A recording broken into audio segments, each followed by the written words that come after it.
In the wake of the Mueller report, the lies from the White House have been making headlines. It's no wonder why Trump's aides don't think twice about just making stuff up. It's because tone starts at the top. Witness Press Secretary Sarah Sanders, who admitted to the special counsel that her May 2017 claims about countless FBI agents wanting James Comey fired was not founded on anything. It was just a slip of the tongue, she said. But it wasn't. Sanders made similar claims multiple times on 2 different days. She has no credibility left. And yet in Trump world, that reality might actually help her, because when we point out that she's making stuff up, it makes the president hold on to her, support her, stand by her, because she's taking it to the media. That's how twisted this has become. All right, back with me to discuss: Ezra Klein, Tim Naftali, Katie Rogers, April Ryan. And April, let's start with you, because you have called for Sanders to be fired. What's the likelihood, you think, that she actually is going to be out as a result of these lies? Well, I don't know, but I say the reality is it's about credibility. And we are seeing this nation talk about the credibility of Sarah Huckabee Sanders at that podium. If the clamoring continues, I believe something will happen. I hear that the White House is very upset about this right now, this moment, these conversations about Sarah Huckabee Sanders and her, tenure at that podium. But here's the issue. Under oath, she acknowledged that she lied. Under oath. That's not the only lie that has been told from that sacred room, from that sacred podium to the American public and the world. Okay? The reason why this is so important is because everything is in the balance at the White House. We are all touched by what happens and is said from the White House. War and peace, life and death are written and spoken from that podium or from the Oval Office. She is the president's mouthpiece. Her credibility is shot. Okay, we got that one piece from Mueller. We understand that. Also, there's a list of things and more, but I'll detail another one about the payment to Stormy Daniels. That was a lie. And then also that propaganda video from our colleague, against our colleague, Jim Acosta, a propaganda video against Jim Acosta. This is the United States. This is not Russia. This is not China. From the White House, from the president's spokesperson. So credibility is a huge piece of the puzzle, and her credibility is shot. You said the other day on Aaron Burnett's show that Sarah Sanders' head should be lopped off. Her father, Mike Huckabee, then said you were inciting murder. Were you trying to incite murder? Okay, Brian, do you have the whole transcript of what I said? I do. You were saying she should be fired, she should be forced out of the job, and you said, I think, head lopped off, obviously in the rhetorical sense everybody understands. And I said it as they, not me. I said it as they. You know about the firing acts, and when we talk about people being fired, heads will roll. It had nothing. I do not push for or support any type of violence against anyone. Okay, so, but I said what I said, and it was not about violence. It was about the chopping acts, the head rolling as far as the job. So if you want to, let's clean it up and say she should be fired, period, end of story.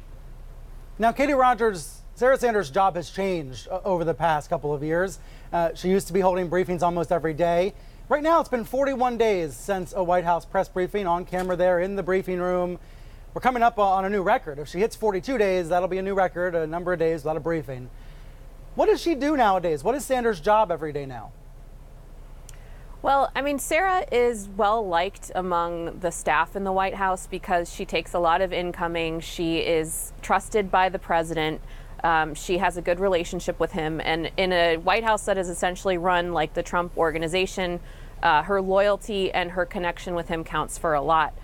She does answer questions from the press, and, given this latest story about her credibility called into question, I don't know how often, but she does do her job. She has a place, but she doesn't, you're right, she doesn't do briefings.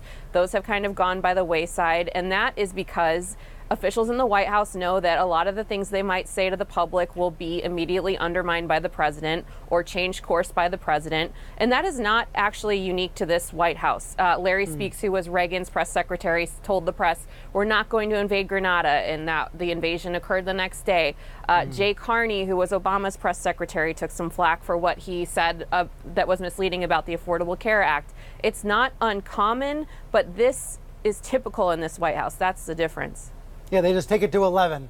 So, Tim Naftali, is there any history, any precedent for a press secretary leaving or being forced out due to deceit and deception? Yes, there is, in fact.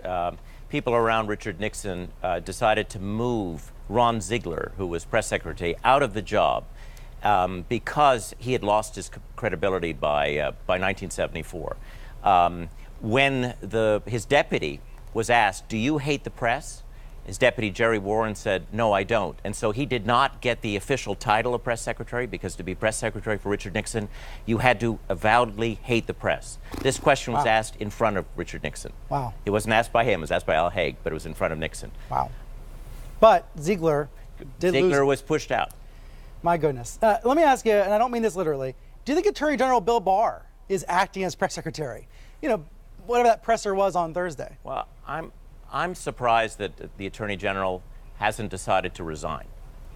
And I'm saying that because the Mueller report makes clear the kind of person the president expects to be his Attorney General.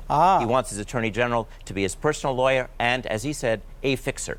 And the question one has to ask Mr. Barr, after working for George Herbert Walker Bush, do you really want to be Attorney General for someone who is expecting you not to represent the justice system, but to be his fixer? So I think, Ezra Klein, the last question in this block goes to you, and that is, I think probably the really, really big question. Impeachment. What I hear on Fox is that the media is obsessed about impeachment. Where do you think this conversation is going to go in the days and weeks to come?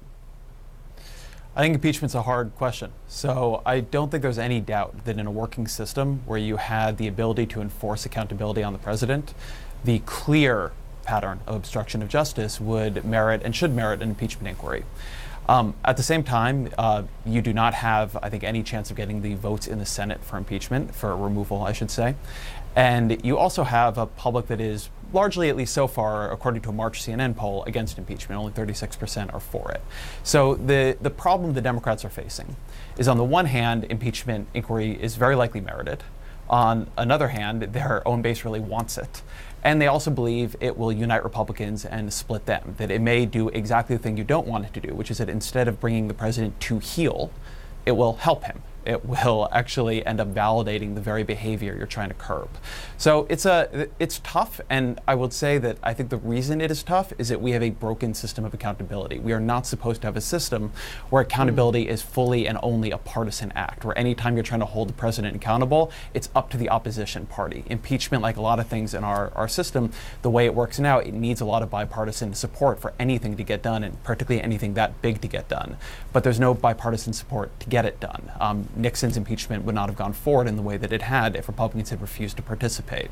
So the fact that we can't even conceive of something like this actually working to curb what is clearly a lawless executive speaks not just to problems right now, but a deeper problem in our system of constitutional accountability.